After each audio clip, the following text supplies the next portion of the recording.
नमस्कार दोस्तों, स्वागत है आपका हमारे यूट्यूब चैनल में। हम लोग ये घटना चक्र की भारतीय इतिहास की जो प्रीवियस ईयर पेपर और हल प्रश्न पत्र इसको सॉल्व कर रहे थे। तो अब हम लोग वैदिक युग के 50 क्वेश्चन सॉल्व कर चुके थे।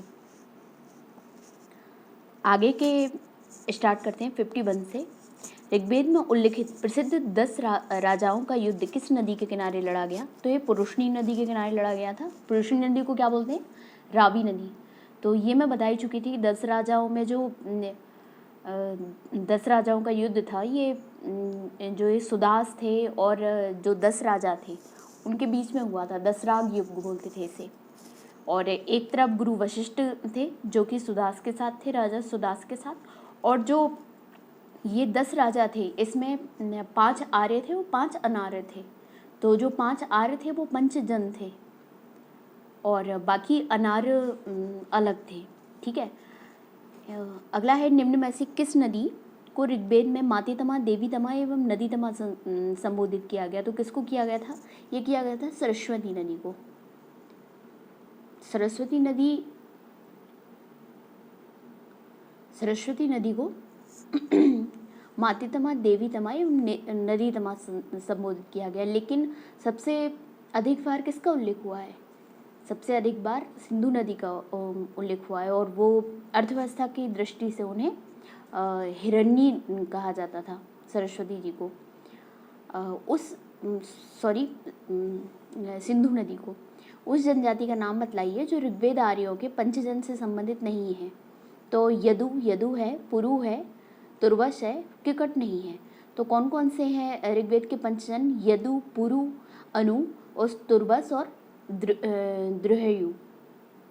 ऋग्वेद आर्यों के पंचजनों में यदु, द्रुहु और पुरु, अनु और तुर्वसु है। ठीक है। अगला है, प्राचीन काल में आर्यों के जीविकोपार्जन का मुख्य साधन था। तो क्या था जीविकोपार्जन का साधन? कृषि था, पशुपालन और कृषि था। मैन तो बोलो पशुपालन का था। गाय का महत्व बड़ा बताया गया इसमें। आर्य संस्कृति मूलतः पशुपालक और कृषक संस्कृति रही है। ऋग्वेद में कई मंत्रों एवं कृषि उसके कार्यकलापों का वर्णन है। जो ऋग्वेद का चौथा मंडल है ना, उसमें कृषि का वर्णन किया गया है। ये कभी कभी पूछा जाता है कृषि का वर्णन ऋग्वेद के किस मंडल में है? तो एक चौथा मंडल है। शायद इसके वामदेव हैं, इसके जो रचयिता हैं चौथे मंडल के।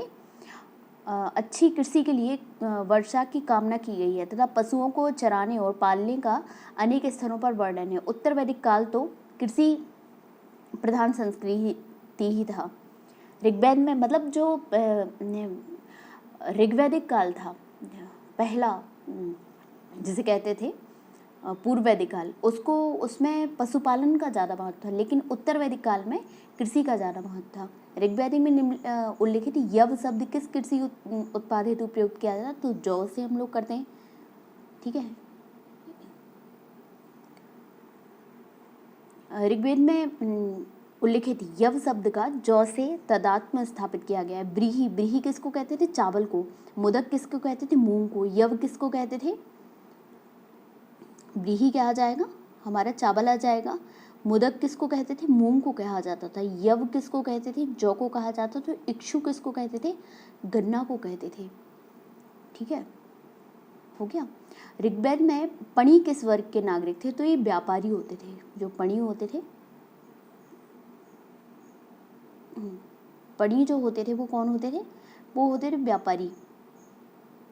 व्यापार वाणिज्य प्रधानता पणी लोग करते थे। ऋग्वेद में पणी शब्द का उल्लेख कई स्थानों पर हुआ है। पणी ऋण देते थे तथा ब्याज बहुत अधिक लेते थे। उन्हें बेकनाट कहा गया है।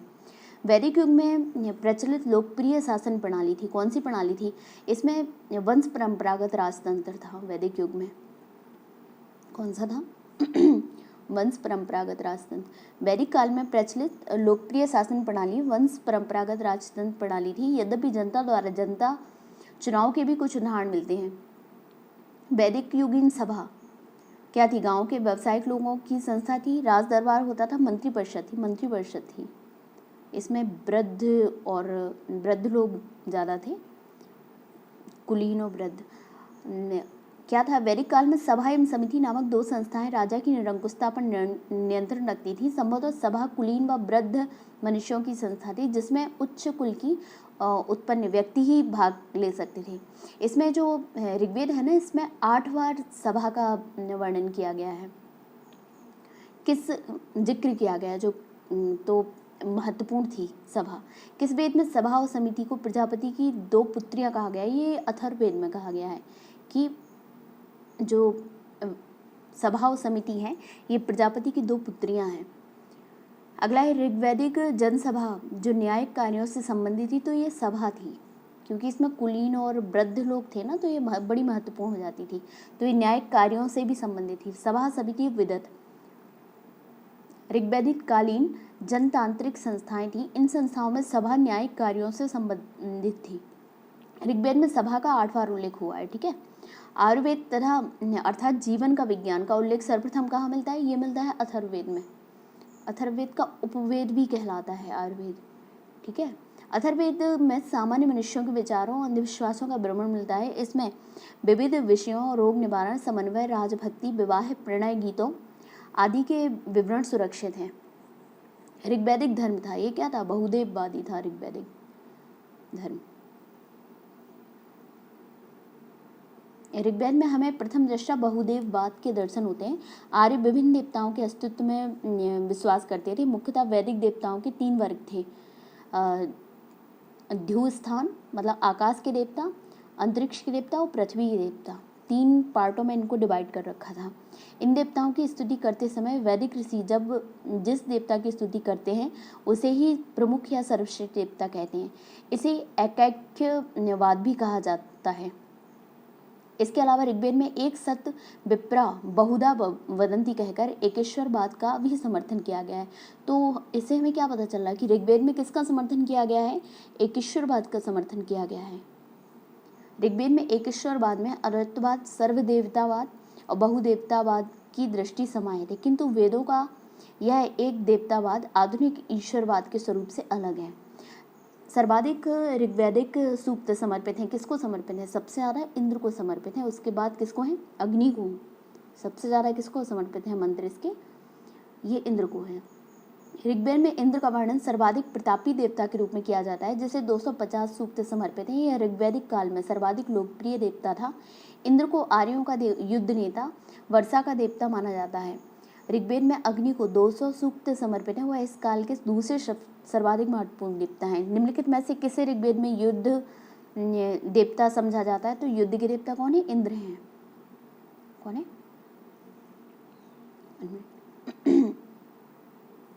ये इंद्र है, ठीक है। ऋग्वेद में सर्वाधिक संख्या में मंत्र संबंधित हैं, तो किससे हैं? इंद्र से। अच्छा, इसमें इंद्र नहीं है तो इसमें कौन सा आंसर आएगा? इसमें आ जाएगा अग्नि, ठीक है। यहाँ आ जाएगा अग्नि। ऋग्वेद में सर्वाधिक संख्या में मंत्र इंद्र को समर्पित है, किंतु वह इस प्रश्न के विकल्प नहीं है। दूसरे स्थान पर अग्नि को 200 मंत्र समर्पित हैं, अतः उत्तर विकल्प ए है। वैदिक देवता इंद्र के विषय में निम्नलिखित कथनों पर विचार कीजिए। झंझावत के देवता थे, बिल्कुल देवता थे। पापियों को दंड देते थे, हाँ ये दंड देते। नैतिक व्यवस्था के संरक्षक थे, नहीं।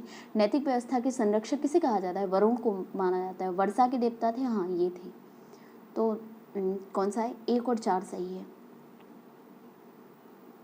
झंझावत के देवता थे और वर्षा के देवता थे, ठीक है। ऋग्वेद में इंद्र का वर्णन सर्वाधिक प्रतापी देवता के रूप में किया जाता है, जिससे 250 सूक्त समर्पित है। यह ऋग्वैदिक काल में सर्वाधिक लोकप्रिय देवता थी। इंद्र को आर्यों का युद्ध नेता तथा वर्षा, आंधी, तूफान का देवता माना जाता है। इंद्र को वृत्रसुरहंता, वृत्तासुर नामक राक्षस का वध करने वाला, पुरभिद, सोमापा, सोम का अत्यधिक पान करने वाला, सत्यकृति, 100 शक्तियों का स्वामी आदि नामों से जाना जाता है। नैतिक व्यवस्था का संरक्षक वरुण को कहा जाता है। इसके अलावा कुछ मंत्रों में पापियों को दंड देने के लिए इंद्र और सोम से प्रार्थना की गई। इससे स्पष्ट होता है कि इंद्र पापियों को दंड भी देते थे। प्रश्न में 1, 2, 4 विकल्प ना होने के कारण 1, 4 ज़्यादा उपयुक्त उत्तर है। निम्नलिखित में से पूर्व वैदिक आर्यों का सर्वाधिक लोकप्रिय देवता कौन था? पूर्व वैदिक आर्यों का इंद्र थे। वैदिक देव मंडल में निम्न में से कौन देवता युद्ध का देवता माना जाता है? तो इंद्र माने जाते हैं। ऋग्वैदिक आर्यों के सबसे महत्वपूर्ण एवं प्रतापी देवता इंद्र थे। इन्हें ऋग्वेद में विभिन्न नामों से पुकारा गया है। इन्हें पुरंदर पुरंदर मतलब किलों को तोड़ने वाला कहा गया। यह युद्ध नेता के रूप में चित्रित हैं। इंद्र को वृत्तासुर नामक राक्षस का इन्होंने वध किया था, इसलिए पुरभेद मतलब दुर्ग या किला को भेदने वाला, सोमापा सोम का अत्यधिक पान करने वाला, सत्यकृति 100 शक्तियों का स्वामी, मदवान मतलब दानी आदि नामों से जाना जाता है। 800 से 600 ईसा पूर्व का काल किस युग से जुड़ा है? तो ये ब्राह्मण युग से जुड़ा है। किससे जुड़ा है? 800 से 600 वाला, इस टाइम ब्राह्मण युग माना जाता है।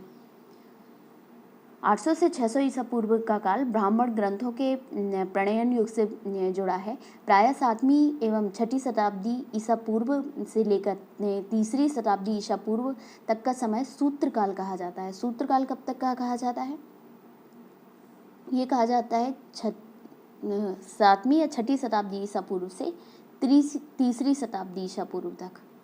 मतलब कुल मिला के जब चंद्रगुप्त मौर्य आए थे और जब बुद्ध आए थे, बुद्ध से चंद्रगुप्त मौर्य के राज सिंहासन मौर्य युग के प्रारंभ तक का सूत्रकाल था ये। ठीक है। गायत्री मंत्र किस पुस्तक में मिलता है?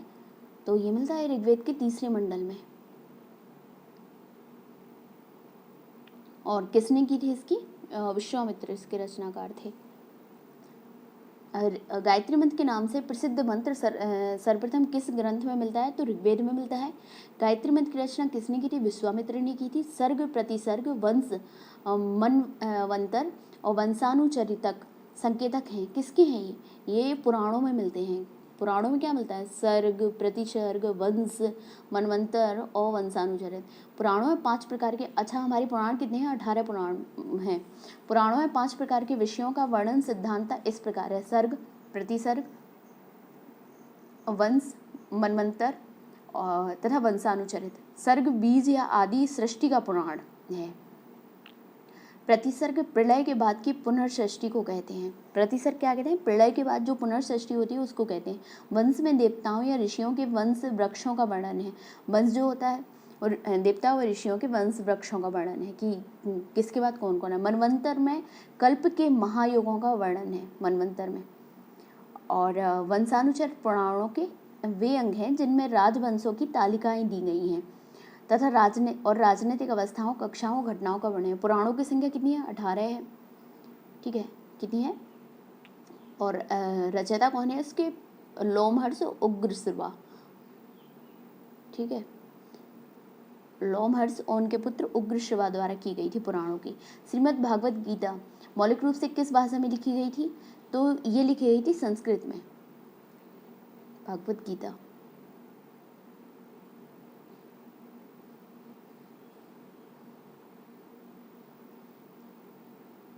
यह प्राचीन धार्मिक ग्रंथ महाभारत का एक भाग है। ठीक है। महाभारत मूलतः किस रूप में जानी जाती है? ये जय संहिता के रूप में जानी जाती है। इसको क्या बोलते हैं? जय संहिता बोलते हैं महाभारत को। ठीक है। महाभारत के प्रारंभिक रचना काल में 8800 श्लोक थे और इसे जय संहिता के नाम से जाना जाता था।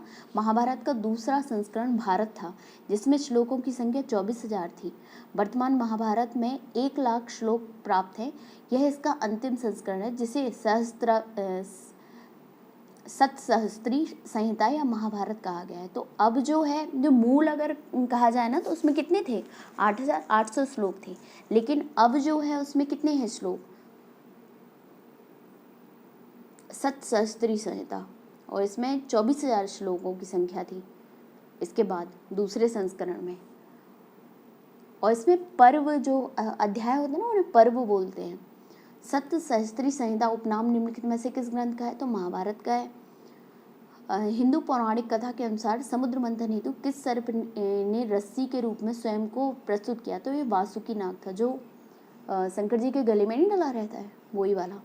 हिंदू पौराणिक कथा के अनुसार समुद्र मंथन हेतु मथानी के रूप में मंदराचल पर्वत को लिया गया था। रस्सी के रूप में सर्पों के राजा वासुकी का प्रयोग किया गया था। और चलाया किस पे गया था?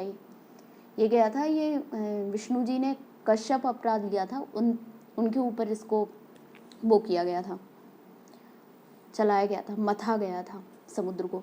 किस काल में अछूत की अवधारणा स्पष्ट रूप से उद्धृत हुई थी? तो ये अछूत की अवधारणा का धर्मशास्त्र के समय में। धर्मशास्त्र के समय में, ये जब मनु स्मृति ये सब, ये इनमें इन्हीं सब का वर्णन है। धर्मशास्त्रों के समय में सूत्र काल में 4 वर्णों ब्राह्मण, क्षत्रिय, वैश्य एवं शूद्र के अतिरिक्त समाज में अन्य अनेक जातियों यथा अम्बष्ट, उग्र, निषाद, मागध, वैदेहक, रथकार आदि का आविर्भाव अनुलोम एवं प्रतिलोम विवाहों के फलस्वरूप हो गया। पाणिनि ने 2 प्रकार के शूद्रों का उल्लेख किया है, निर्वासित एवं अनिर्वासित। इससे पहले प्रकार के शूद्र ही अस्पृश्य माने जाते थे, मतलब जो निर्वासित थे उन्हें अस्पृश्य माना जाता था। सत्यमेव जयते शब्द किस उपनिषद से लिया गया है? तो मुंडकोपनिषद से लिया गया है। किससे? मुंडकोपनिषद से। सत्यमेव जयते शब्द मुंडकोपनिषद से लिया गया, जिसका अर्थ है सत्य की ही विजय होती है। सत्यमेव जयते शब्द कहाँ से लिया गया है? मुंडकोपनिषद से। किस उपनिषद का शाब्दिक अर्थ सफेद घोड़ा है? सफेद घोड़ा किसका है? ये तैत्तिरीय उपनिषद को कहते हैं सफेद घोड़ा। ये वैसे भी शायद शुक्ल यजुर्वेद है, हाँ, श्वेत श्वेतात्तर। दिए गए विकल्प में किसी उपनिषद का था नहीं है भाई, सॉरी, ये ई नहीं है। श्वेताश्वत्तर उपनिषद का अर्थ ये गलत है भाई, तैत्तिरीय नहीं है इसमें, इसका होगा श्वेताश्वत्तर उपनिषद। इसका अर्थ सफ़ेद घोड़े द्वारा ढोया गया होता है, तो इसमें से कोई नहीं है। कठोपनिषद में यम नचिकेता का है और तैत्तिरीय उपनिषद में भी नहीं है। ये श्वेताश्वत्तर उपनिषद का अर्थ है। छांदोग्य उपनिषद में शायद कृष्ण का जो जिक्र किया गया है। सत्यकाम जवाल की कथा जो अनब्याही माँ होने के लांछन को चुनौती देती है, उल्लिखित है किसमें? ये छांदोग्योपनिषद में ही है। सत्यकाम और किसकी? जावाल की कथा। ऋग्वेद की मूल लिपि थी, तो कौन सी थी? ब्राह्मी थी। और इसमें सूक्त कितने हैं? 1028, जो कि जिनमें से 11 जो हैं वालखिल्य से लिए गए हैं। और ऋग्वेद के पुरोहित को क्या कहते हैं? ऋग्वेद के पुरोहित को होता कहते हैं। वैदिक कर्मकांड में होता का संबंध है किससे? ऋग्वेद से है। अवस्था और ऋग्वेद में समानता है। अवस्था किस क्षेत्र से संबंधित है? अवस्था ईरान से संबंधित है, जिन अवस्था, ठीक है। अवस्था और ऋग्वेद दोनों भाषिक समानताओं के कारण आर्यों की सभ्यता से संबंधित माने जाते हैं। अवस्था ईरान के क्षेत्र से संबंधित। वैदिक काल में किस जानवर को अघन्या माना गया है? अघिन्या मतलब जिसे मारा ना जा सके, तो ये गाय थी। वैदिक काल में गाय को अघन्या माना गया है। गाय की हत्या अथवा उसे घायल करने वाले व्यक्ति को मृत्युदंड अथवा देश निकाला की व्यवस्था वेदों में दी गई है। ऋग्वेद में अघन्या का प्रयोग हुआ है किसके लिए? गाय के लिए। ऋग्वेद में कई परिच्छेदों में प्रयुक्त अघन्य शब्द संदर्भित है गाय के लिए। ऋग्वैदिक कालीन आर्यों एवं सिंधु घाटी के लोगों की संस्कृति के बीच अंतर के संबंध में निम्नलिखित कथनों पर सही है। ऋग्वैदिक कालीन आर्य कवच हेलमेट का उपयोग करते थे, जबकि सिंधु घाटी सभ्यता के लोगों में इनके उपयोग का कोई साक्ष्य नहीं मिलता। अगला है, ऋग्वैदिक कालीन आर्यों को स्वर्ण, चांदी और ताम्र का ज्ञान था, जबकि सिंधु घाटी के लोगों को केवल ताम्र और लोहे का ज्ञान था। तो सेकंड तो गलत है, क्योंकि लोहे का ज्ञान तो उत्तर वैदिक काल में आया ना, ये तो ऋग्वैदिक काल में भी नहीं था। अगला है, ऋग्वैदिक कालीन आर्यों ने घोड़े को पालतू बना लिया था, जबकि इस बात का कोई साक्ष्य नहीं है कि सिंधु घाटी के लोग इस पशु को जानते थे। नहीं, साक्ष्य तो मिला है सूतकांगी डोर में, इसकी हड्डियां मिली हैं। तो देखते हैं क्या बोला है इन्होंने, केवल एक को माना है, तो सही है ये बात, ठीक है। पढ़ लेते हैं। ऋग्वेद में कवच का उल्लेख है और संभवतः ऋग्वैदिक कालीन आर्य लोहे एवं स्वर्ण से निर्मित कवच और हेलमेट का प्रयोग करते थे, जबकि सिंधु सभ्यता के लोगों में इसके उपयोग का कोई साक्ष्य प्राप्त नहीं होता। सिंधु सभ्यता के स्थलों के उत्खनन से प्राप्त युद्ध संबंधी उपकरण अत्यंत साधारण कोटि के हैं, जो इस बात की ओर संकेत करते हैं कि उन्होंने भौतिक सुख सुविधाओं की ओर विशेष ध्यान दिया था। ऋग्वैदिक कालीन आर्यों को स्वर्ण, चांदी और ताम्र का ज्ञान था। सिंधु कालीन लोगों को केवल ताम्र और कांस्य का ही ज्ञान था। लोहे का प्रचलन उत्तर भारत में 1000 ईसा पूर्व से 600 ईसा पूर्व के मध्य हुआ। अतः कथन 2 गलत है। ऋग्वैदिक कालीन आर्यों ने घोड़े को पालतू बना लिया था, जिसकी सहायता से वे युद्धों में विजय प्राप्त करते थे, ये सही था। सिंधु सभ्यता के विभिन्न स्थलों में भी घोड़े के साक्ष्य मिले हैं, जैसे मोहनजोदड़ो से मिट्टी की बनी घोड़े की आकृति मिली है, लोथल से घोड़े की 3 मृण मूर्तियाँ और सुरकोतड़ा से घोड़े की हड्डियाँ मिली हैं। कहाँ से? सुरकोतड़ा से मिली हैं। मैंने शायद सुतकांगे डोर बोला था, सुरकोतड़ा से मिली हैं। ठीक है। अतः थोड़ा सा वो नाम में कन्फ्यूज हो जाते हैं। अतः कथन 3 भी गलत है, इस प्रकार कथन 1 ही सही है। अगला है, ऋग्वैदिक काल के प्रारंभ में निम्न में से किसे महत्वपूर्ण मूल्यवान संपत्ति समझा जाता था? तो जब से पढ़ रहे हैं हम लोग स्टार्टिंग से ही गाय गाय गाय, ऋग्वैदिक काल मतलब गाय। ऋग्वैदिक काल के प्रारंभ में गाय की महत्वपूर्ण संपत्ति समझा जाता था। इस काल में गायें मुख्यतः विनिमय का माध्यम होती थी। ऋग्वेद के कुछ सूक्तों में गाय को देवता के रूप में कल्पित किया गया है। अगला है, मिलान करना है, सिंधु घाटी सभ्यता, उत्तर वैदिक समाज, ऋग्वैदिक समाज, मध्यकाल। तो कौन कौन सा क्या था? तो जो ऋग्वैदिक था वो क्या था? ये कृषक थी। नहीं, सिंधु घाटी सभ्यता से लेते हैं। सिंधु घाटी सभ्यता कौन थी? नगरीय थी हमारी। और जो मध्यकाल है वो जमींदारी है। और उत्तर वैदिक जो समाज है वो क्या है? उत्तर वैदिक समाज हमारा आ जाएगा कृषक, और ऋग्वैदिक समाज चारागाह है। ठीक है, बिल्कुल। सिंधु घाटी सभ्यता नगरीय थी, उत्तर वैदिक समाज जो था वो कृषक हो गया था, जबकि ऋग्वैदिक में क्या था? पशुपालन को ज़्यादा, तो वो चारागाह का था। और मध्यकाल में क्या आया? जमींदारी। अगला है, प्राचीन भारतीय समाज के प्रसंग में निम्नलिखित शब्दों में से कौन सा शब्द शेष 3 के वर्ग का नहीं है? कुल, वंश, कोश, गोत्र। तो कोश नहीं है। प्राचीन भारतीय समाज के संदर्भ में कुल, वंश और गोत्र परिवार से संबंधित, जबकि कोश परिवार से संबंध न होकर किससे? भंडारण से संबंधित है, भंडार से। संस्कारों की कुल संख्या कितनी है? 16 है। 16 संस्कार होते हैं। संस्कार का शाब्दिक अर्थ है परिष्कार, शुद्धता और पवित्रता। गौतम धर्म सूत्र में इसकी संख्या 40 मिलती है। कहाँ पे मिलती है 40? ये मिलती है गौतम धर्म सूत्र में। ठीक है। मनु ने गर्भाधान से मृत्यु पर्यंत 13 संस्कारों का उल्लेख किया है, लेकिन मनु ने कितने का किया है? 13 का। गौतम धर्म सूत्र ने कितने किया है? 40 का, लेकिन मनु ने किया है 13 का। और बाद की जो स्मृतियाँ हैं इसमें कितना है? इसमें 16 संस्कार माने गए हैं। जीविकोपार्जन हेतु वेद वेदांग पढ़ाने वाले अध्यापक को कहा जाता है उपाध्याय। वैदिक काल में जीविकोपार्जन हेतु वेद वेदांग पढ़ाने वाले अध्यापक उपाध्याय कहलाता है। आचार्य गुरुकुल की स्थापना करके अपने शिष्यों को पढ़ाता था और कोई फीस नहीं लेता था, किंतु शिष्य के द्वारा दी गई दक्षिणा स्वीकार कर लेता था। चलिए, तो ये हम लोग का कंप्लीट होता है। अब नेक्स्ट वीडियो में हम लोग बौद्ध धर्म से स्टार्ट करेंगे। कुछ हम लोग थोड़ा सा उसमें देखते हैं, अगर हो सकता है तो कुछ और बुक्स वगैरह, जैसे जो स्थापित बुक्स हैं उनसे बौद्ध धर्म के कुछ क्वेश्चन लाने का करेंगे। अगर कुछ होगा तो मैं बताऊंगी आगे से। और आप लोग इसी तरह देखते रहिए और हमारे चैनल को सब्सक्राइब ज़रूर करिए, लाइक करिए। चलिए, नमस्कार।